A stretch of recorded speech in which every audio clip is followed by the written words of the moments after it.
Bonjour, donc aujourd'hui on se retrouve pour un petit tutoriel. Comment démonter son allumage AM6 ou DRB. Donc c'est très simple, il suffit de débrancher les fils d'allumage donc de la bobine CDI.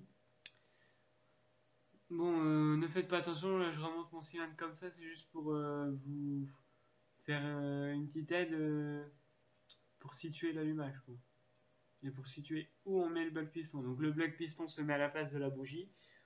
On met le piston au PMB point mort bas, donc tout en bas, en faisant tourner la cloche. Ensuite, on peut visser le bloc piston à la main.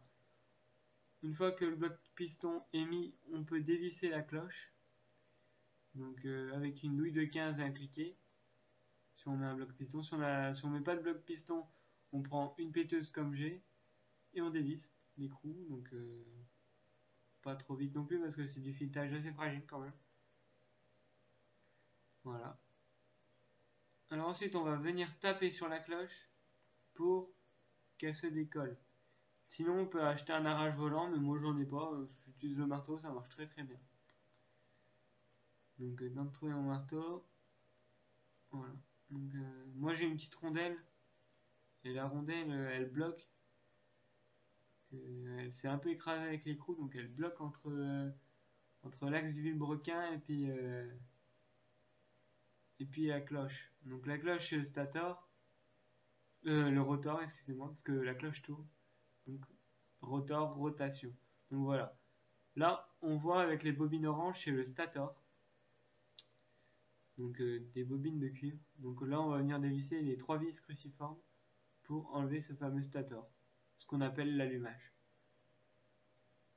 Voilà, on tape un petit coup dessus, on met notre tournevis et on tape un coup au cul du tournevis pour desserrer un peu la vis, on va dire. Et là, on vient carrément la desserrer, l'enlever. Voilà, donc le stator est enlevé.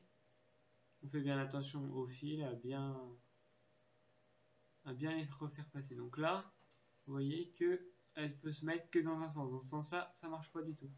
Vous pouvez essayer n'importe comment dans ce sens-là, ça marchera pas. Vous la retournez, c'est miraculeux, ça marche nickel. Donc alors les fils, il faut bien les faire passer derrière surtout. Donc voilà, bien sur le côté et ensuite derrière. Parce que sinon ils vont venir frotter contre la cloche et votre allumage, vous allez faire 10 mètres et puis vous allez dire il n'y a plus d'allumage, c'est quoi ce bordel? C'est que les fils auront été coupés. Donc là, on remonte, on serre bien les vis comme il faut.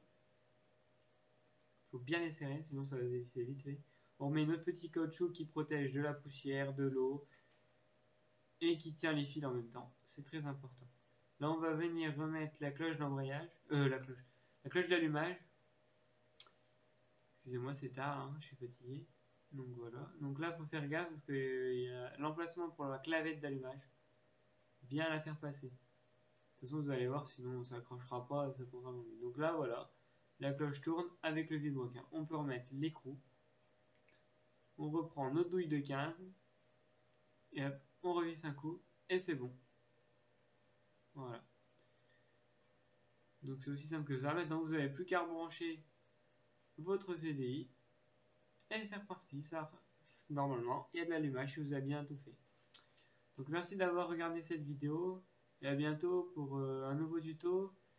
Donc ça parlera de comment démonter un vilebrequin AM6 et sa boîte de vitesse bien sûr. Merci, à bientôt, au revoir.